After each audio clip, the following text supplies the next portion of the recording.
much, Leah and Lining, for having me here. I'm very happy. And those examples were so inspiring. Thank you for that. I was like, oh, I have more ideas. So I'll definitely, maybe if I can get access to those slides, I would love to see those artists again. All on the internet. You don't even need to be a student to see them.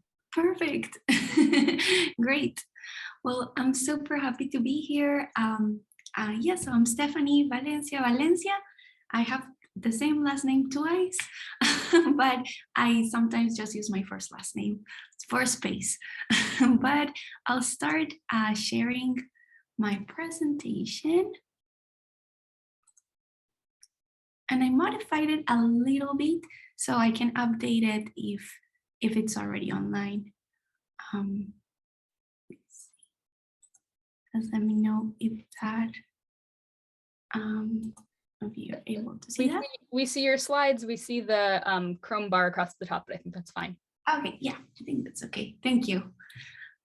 Welcome everyone. I am very excited to talk to you about this mix of physical interfaces that could be put on the body, but also somehow provide another channel of communication for people who might have a disability that might make it challenging to communicate with others with our traditional means of communicating. So this work is part of two papers, of two research papers, and it's about how we can augment nonverbal communication through physical expressive objects. And the goal here was to explore how technology could help us augment nonverbal communication, which I am gonna use a lot today if you are watching my window. It's really helpful. Nonverbal communication supports our communication in so many ways, but as I will tell you in a little bit, for some people, it is hard to express nonverbally. Okay, so let's start. So I work with people who use AAC devices or augmentative and alternative communication devices. So these are devices that are, as you see in the screen, there is an augmented communicator or an AAC device user sitting on his wheelchair, looking at his AAC device, and around his head, he has some buttons. He uses these as head switches to select different words and letters and compose messages that he wants to speak. So a very famous AAC user in the world is Stephen Hawking. He used a similar type of setup to communicate with others. So these AAC devices, or augmentative and alternative communication devices, enable speech generation, but do not currently provide a channel for nonverbal gestures. So you can imagine maybe if you wanna call your other speaker's attention, it might be challenging if the only way you have to do this is as a synthetic voice. Great, so that's the AAC device. And here in this photo, we actually are at a workshop, at a design workshop, working together on some things I'll tell you in a little bit. So nonverbal gestures support communication in many ways, as I was saying. Like it can help with turn taking. Like we really are tuned to read each other's nonverbal gestures and know like, maybe I should stop talking now and it's your turn.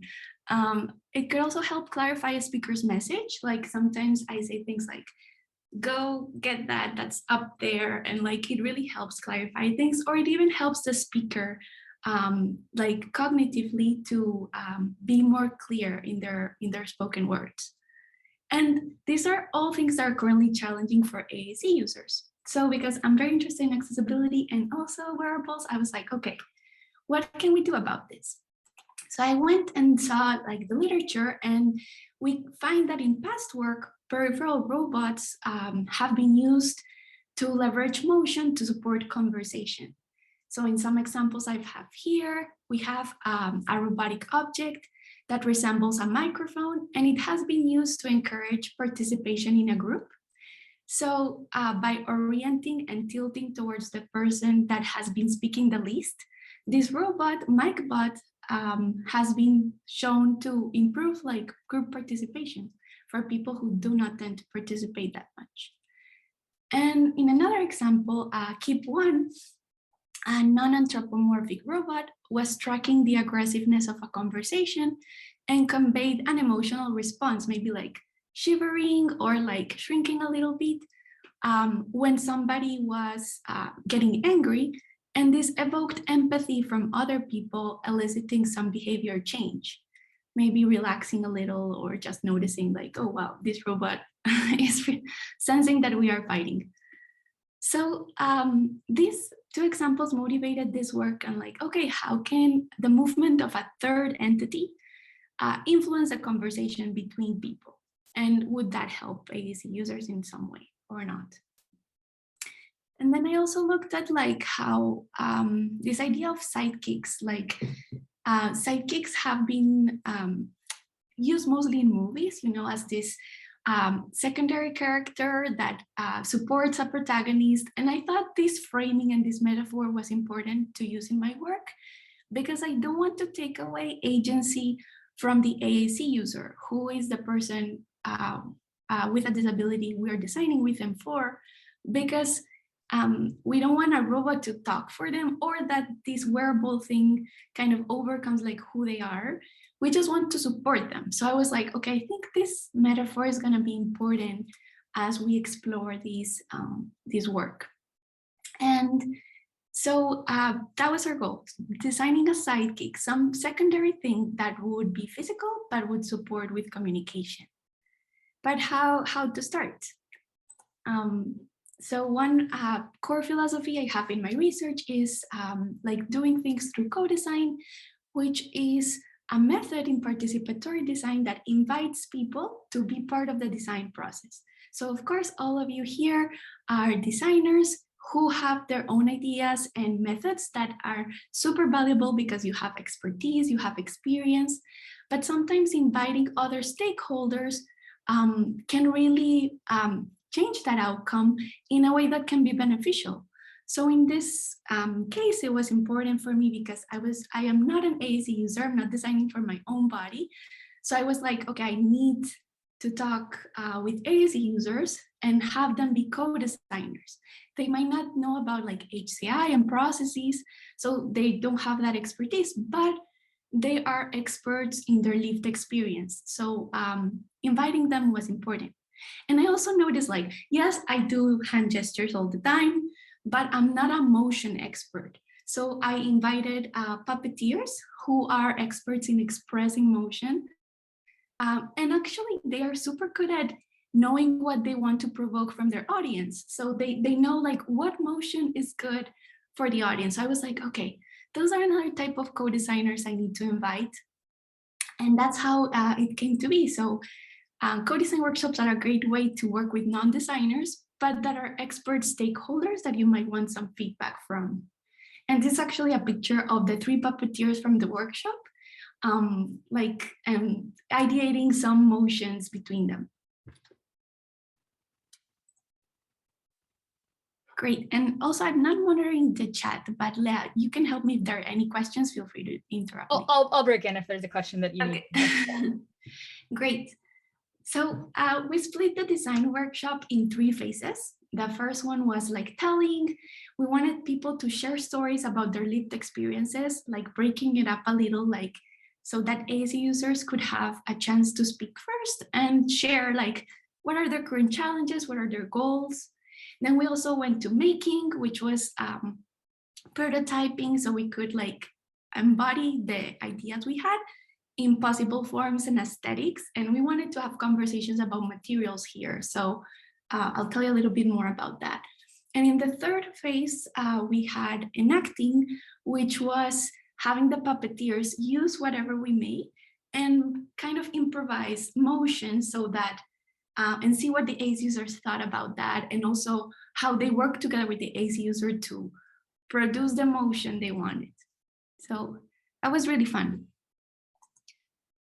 And we found a lot about a lot of different findings, but I want to focus on like a specific part of the, and I'm happy to follow up with Leah to send her the papers if people are more interested in, but for time, I wanted to just tell you a little bit about the design parameters we found that would support AAC users the most. So after we did the workshop, we analyzed all of the data, all of the people's comments and all of that, and this is how we came to this conclusion. So we found that 3 main things were very important for AAC users. The first one was that AAC psychics could really help with attention. So enabling bringing attention to themselves or something else. And the way this happened could be through different motions. And this, I really love this example here. So there was a pattern we really saw that the puppeteers always made a motion to grab attention first, and then they would add a secondary motion to tell a message. So one thing that I can tell you here that can be valuable to you as designers is to always think about interaction with like on-body things as things that have phases. So maybe you might not get it all in one motion at the time, but maybe what if gradually the interface changes based on what you need? And for an AAC user, it's first getting attention and then doing whatever the psychic needs to do. So I'll show you the video.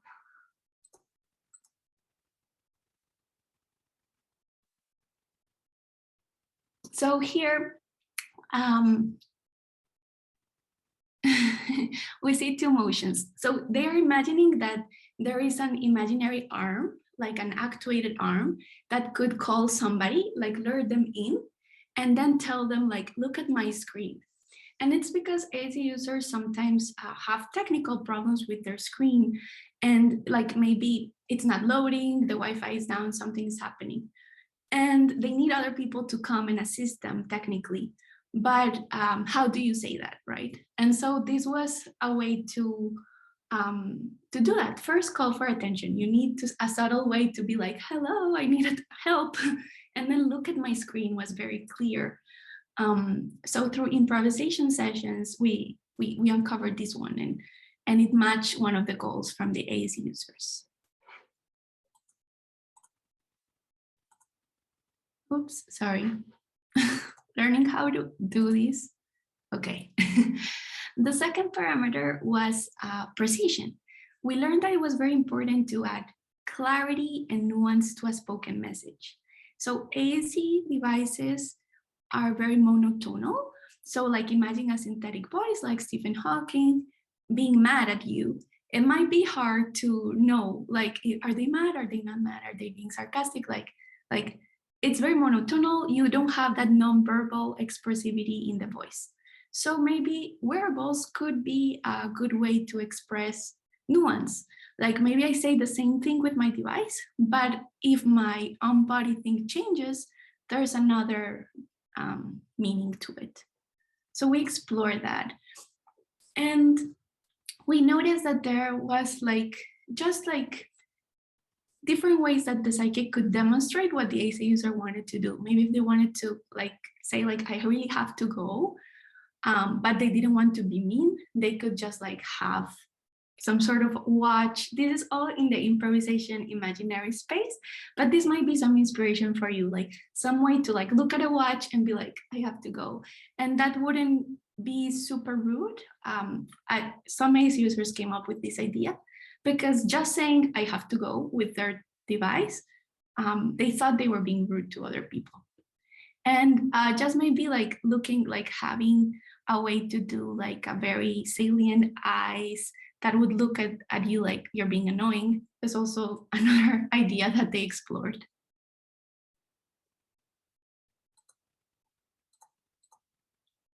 And the last parameter that really stood out was timing, enabling one thing that nonverbal communication through physical expressive objects could achieve was saying things at the right time. Because when you're an AAC device user, you might take some time to type what you want to say. And when it's time to say it, it's a little too late or the time has passed.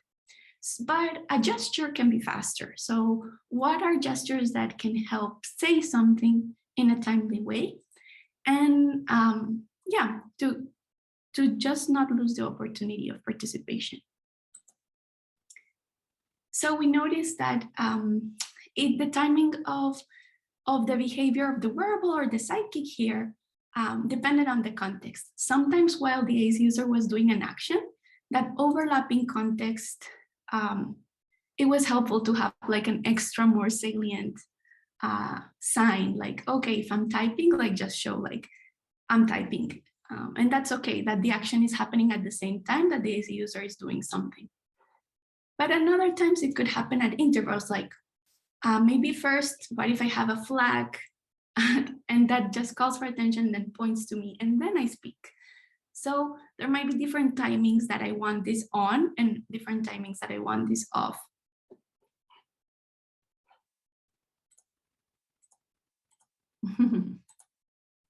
Okay, but this was great in theory, and how do we bring it into help somebody real? So I worked with Mark, who was part of our design workshop, and he was very interested. He's like a great advocate in the disability world, and he was very interested in better capturing his communication intentions with groups of people, like meetings with other advocates.